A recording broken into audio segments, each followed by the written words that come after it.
पिछले ई लेक्चर में हमने अर्थशास्त्र की विभिन्न परिभाषाओं के बारे में जानकारी प्राप्त की कि अर्थशास्त्र की विभिन्न परिभाषाएं कौन-कौन सी हैं, किन-किन अर्थशास्त्रियों ने दी हैं, इनकी क्या विशेषताएं हैं और क्या इनकी आलोचनाएं हैं। आज के इस ई लेक्चर में हम अर्थशास्त्र की प्रकृति एवं विषय क्षेत्र के बारे में जानेंगे कि अर्थशास्त्र की प्रकृति क्या है, मतलब ये विज्ञान है या कला है, और यदि विज्ञान है तो ये आदर्श विज्ञान है या वास्तविक विज्ञान है, और इसकी विषय सामग्री क्या है कि इसमें हम किन चीज़ों का अर्थशास्त्र में हम किन किन चीज़ों का अध्ययन करते हैं। अर्थशास्त्र की प्रकृति और विषय प्रकृति के बारे में जैसा हमने परिभाषा में पढ़ा, विभिन्न अर्थशास्त्रियों ने अलग अलग अपने विचार प्रस्तुत किए हैं। जैसे लॉर्ड रॉबिन्स कहते हैं कि ये वास्तविक विज्ञान है जो कारण और परिणाम के बीच संबंधों को स्थापित करता है। इसके साथ फिर प्रोफेसर जे.के. मेहता कहते हैं कि ये आदर्श विज्ञान है, इसमें हमें क्या करना चाहिए इस बात का हम अध्ययन करते हैं, मतलब ये आदर्श विज्ञान की क्या अच्छा है इसके बारे में बताता है। इस तरह अलग अलग अर्थशास्त्रियों ने इसकी प्रकृति के बारे में अलग अलग तरह से अपने विचार प्रस्तुत किए हैं। यदि विषय सामग्री की बात करें तो ये भी एक बड़ा विवाद का विषय रहा है, अर्थशास्त्र की विषय सामग्री की अर्थशास्त्र में हमको क्या पढ़ना चाहिए, ये एक अर्थशास्त्रियों के बीच एक विवाद का विषय रहा है। इसके बारे में तो श्रीमती बारबरा बूटन ने यहाँ तक कहा कि जहाँ 6 अर्थशास्त्री एकत्र होते हैं वहाँ 7 मत होते हैं। तो ये बात इसकी विषय सामग्री पर पूर्णतया सही साबित होती है। तो आज हम पढ़ेंगे कि अर्थशास्त्र की विषय सामग्री क्या है। तो अर्थशास्त्र की विषय सामग्री को पढ़ने से पहले हम यदि पहले परिभाषाओं के ऊपर जाएं, तो जैसे परंपरावादी अर्थशास्त्रियों ने क्या कहा कि अर्थशास्त्र धन का विज्ञान है, इसमें केवल धन का अध्ययन करते हैं और धन को कैसे कमाते हैं इस बात का अध्ययन करते हैं।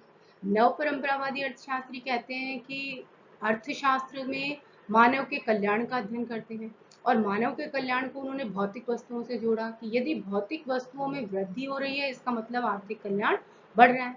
उसके बाद प्रोफेसर रॉबिन्स आते हैं, उन्होंने कहा कि अर्थशास्त्र का संबंध दुर्लभ साधनों को कैसे उपयोग किया जाए इस पर है।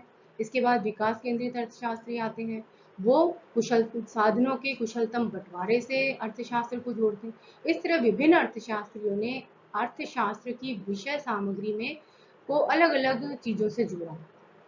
तो इन सब के निष्कर्ष के आधार पर हम ये कह सकते हैं कि अर्थशास्त्र को हम मुख्य रूप से 5 भागों में बांट सकते हैं। इसमें पहला है उपभोग, उत्पादन, विनिमय, वितरण और राजस्व। कि अर्थशास्त्र में हम इन 5 चीजों का अध्ययन करते हैं। उपभोग क्या होता है, इसकी विशेषताएं क्या है, उत्पादन क्या होता है, इसकी क्या विशेषताएं हैं, विनिमय क्या होता है, वितरण क्या होता है और राजस्व क्या होता है। तो अब हम इन सबको अलग अलग इनका विस्तार से अध्ययन करेंगे। सबसे पहले हम लेते हैं कि उपभोग क्या होता है।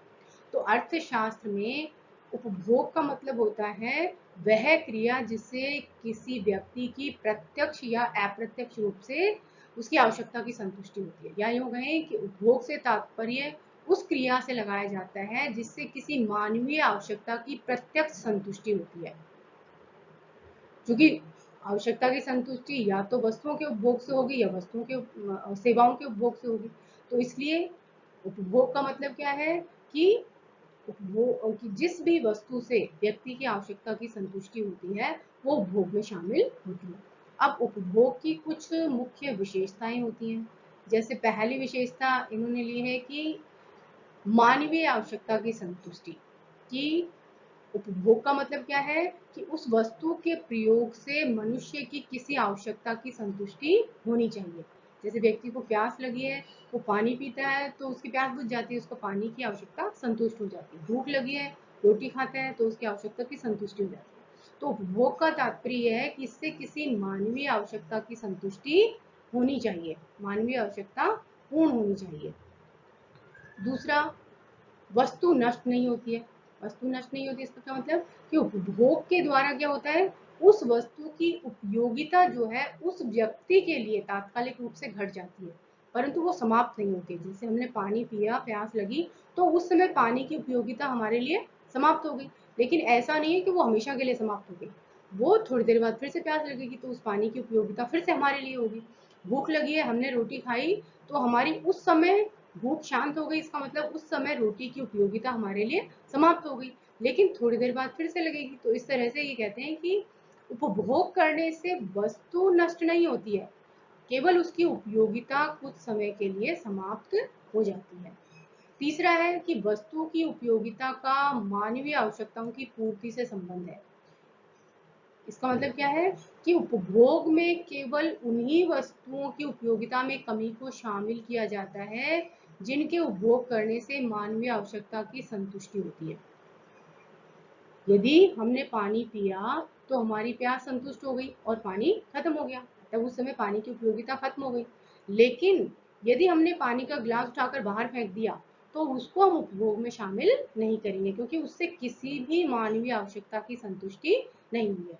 तो इस तरह से अर्थशास्त्री ये मानते हैं कि उपभोग के अंतर्गत इन दोनों के बीच एक ऐसा संबंध है कि वस्तु की उपयोगिता से मानवीय आवश्यकता जो है उसकी पूर्ति होनी चाहिए। यदि होती है तो हम उपभोग में शामिल करेंगे, और यदि नहीं होती है तो उसको उपभोग में शामिल नहीं करेंगे, है? तो इस तरह से उपभोग की हमने 3 विशेषताएं ली। पहला, उपभोग करने से, यदि जिस वस्तु का हम प्रयोग कर रहे हैं उससे हमारी संतुष्टि, हमारी आवश्यकता जो है वो संतुष्ट होनी चाहिए। दूसरा, वस्तु के प्रयोग से वो वस्तु नष्ट नहीं होती है, बल्कि उसकी उपयोगिता कुछ समय के लिए हमारे लिए समाप्त हो जाती है।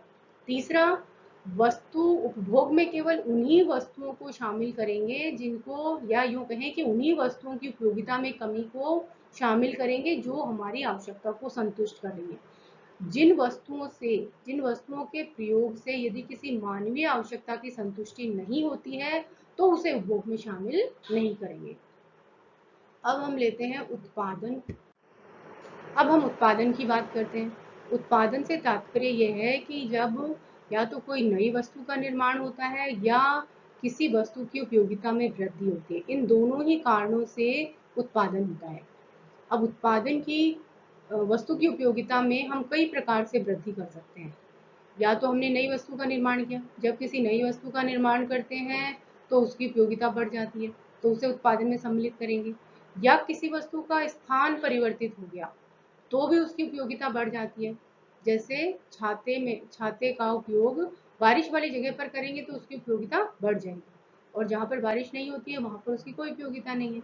जो ठंडे प्रदेश हैं वहाँ पर गर्म वस्तुओं की मांग ज़्यादा होती है, मतलब वहाँ पर गर्म वस्तुओं की उपयोगिता ज़्यादा होती है, और जो गर्म प्रदेश है वहाँ पर ठंडी वस्तुओं की ज़्यादा उपयोगिता होती है। तो स्थान को परिवर्तित करने से वस्तु की उपयोगिता में हम वृद्धि कर सकते हैं। तीसरा है कि यदि कुछ वस्तुएं ऐसी होती हैं कि वो जितनी पुरानी होती हैं उनकी उपयोगिता उतनी ही ज़्यादा हो जाती है। अर्थात वस्तु को संचय करके लंबे समय तक यदि हम एकत्र करके रखते हैं तो उसकी उपयोगिता में वृद्धि हो जाती है। जैसे शराब और गुड़ के बारे में ये कहा जाता है कि शराब जितनी पुरानी होती है उसकी उपयोगिता उतनी ही अधिक होती है, या गुड़ जितना पुराना होता है उसकी उपयोगिता उतनी ही अधिक होती है। तो इस 3 तरीके से हम उत्पादन को कर सकते हैं। उत्पादन या वस्तु की उपयोगिता में वृद्धि कर सकते हैं। नई वस्तु का निर्माण कर सकते हैं, किसी पुरानी वस्तु में आवश्यक परिवर्तन करके नई वस्तु का निर्माण कर सकते हैं। वस्तु का यदि स्थान को हम परिवर्तित करते हैं तो भी उसकी उपयोगिता में वृद्धि हो जाती है, और यदि कुछ वस्तुओं को हम संचय करके रखते हैं लंबे समय तक तो भी उनकी उपयोगिता में वृद्धि हो जाती है, और इन सब चीज़ों को हम उत्पादन में शामिल करते हैं। अब हम बात करते हैं विनिमय की, कि विनिमय या एक्सचेंज क्या होता है। प्राचीन काल में पुरानी तकनीक से उत्पादन किया जाता था, इसलिए व्यक्ति अपनी आवश्यकता के अनुसार उत्पादन करता था। उसे जिस वस्तु की आवश्यकता जितनी मात्रा में होती थी केवल उतनी ही वस्तु का उत्पादन करता था। परंतु धीरे धीरे श्रम विभाजन एवं विशिष्टीकरण के कारण वस्तुओं और सेवाओं का जो उत्पादन है वो बहुत बड़े पैमाने पर होने लगा। बड़ी बड़ी मशीनें आ गई, मशीनीकरण के कारण, नई तकनीक के कारण, कौशल के कारण और श्रम विभाजन के कारण, इन सब कारणों से वस्तुओं का उत्पादन बहुत तेजी से बढ़ने लगा, जिसके कारण व्यक्ति की स्वयं की आवश्यकताएं पूर्ण होने के बाद भी उसके पास बहुत सारा उत्पादन बच जाता है। तो ऐसी स्थिति में व्यक्ति क्या करता है, अपनी आवश्यकता से अधिक जितना भी उत्पादन है उसको, उसके बदले में वो दूसरी वस्तुएं दूसरे उत्पादक से ले लेता है। तो इसलिए जब जो वस्तुओं का जो पारस्परिक लेन देन है उसको हम विनिमय में शामिल करते हैं। प्राचीन काल में व्यक्ति सभी वस्तुओं का अपनी आवश्यकता के अनुसार उत्पादन करता था, इसलिए विनिमय का इतना महत्वपूर्ण स्थान नहीं था। लेकिन वर्तमान समय में श्रम विभाजन और विशिष्टीकरण, ये दो मेन चीजें हैं जिनके कारण से बड़े पैमाने पर उत्पादन किया जाने लगा है, और इस उत्पादन के कारण व्यक्ति अपनी आवश्यकता से अधिक वस्तुओं का विनिमय करता है या उसको दूसरी वस्तुओं के बदले क्रय करता है। इस तरह से हमने देखा कि विनिमय होता है दो वस्तुओं का पारस्परिक लेन देन।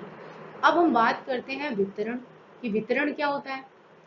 जैसा कि हमने पहले ई लेक्चर में पढ़ा था कि उत्पादन जो है बहुत सारे साधनों का संयुक्त प्रयास का परिणाम होता है। उत्पादन को करने के लिए उत्पादन के अनेक साधन सम्मिलित होते हैं और उन सबके सहयोग से उत्पादन होता है, जिसमें से प्रमुख रूप से हमने 4 उत्पादन के साधन लिए हैं: भूमि, श्रम, पूंजी और साहस। इन चारों के सम्मिलित प्रयासों से हम उत्पादन करते हैं। तो जब ये सारा उत्पादन हो जाता है, तो अब बात आती है कि इसका हम क्या करें। जैसे कि हमने पढ़ा था कि अर्थव्यवस्था की एक मुख्य समस्या ये होती है कि ये उत्पादन जो किया हमने, ये किसको दें, इसका वितरण किसको करें, या ये किसके लिए किया गया है।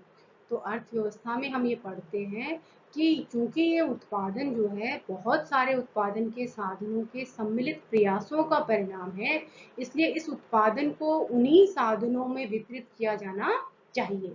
अब बात आती है कि कैसे वितरित करें, श्रम को कितना मिले, भूमि को कितना मिले, पूंजी को कितना मिले और साहसी को कितना मिले। तो इसके लिए हम अर्थशास्त्र में नियमों का अध्ययन करते हैं, जिसमें ये आता है कि जिस साधन ने उत्पादन में जितना सहयोग दिया है, उसको उत्पादन का उतना ही हिस्सा मिलना चाहिए। यदि भूमि का योगदान ज्यादा है, तो भूमि को उत्पादन का ज्यादा हिस्सा मिलना चाहिए। यदि श्रम का योगदान ज्यादा है, तो श्रम को हिस्सा ज्यादा मिलना चाहिए। पूंजी का योगदान ज्यादा है, तो पूंजी को ज्यादा हिस्सा मिलना चाहिए। या साहसी ने ज्यादा प्रयास किया है उत्पादन को बढ़ाने में, तो साहसी को ज्यादा मिलना चाहिए। तो कहने का तात्पर्य हुआ कि अर्थशास्त्र जो है इन नियमों को बताता है कि इस उत्पादन का वितरण हम किस प्रकार से करें। तो चौथा हमारा हुआ कि हम अर्थशास्त्र में वितरण पढ़ते हैं कि राष्ट्रीय उत्पादन को का वितरण हम उत्पादन के साधनों में किस प्रकार करें। अगला हमारा, अब हम बात करते हैं राजस्व या पब्लिक फाइनेंस।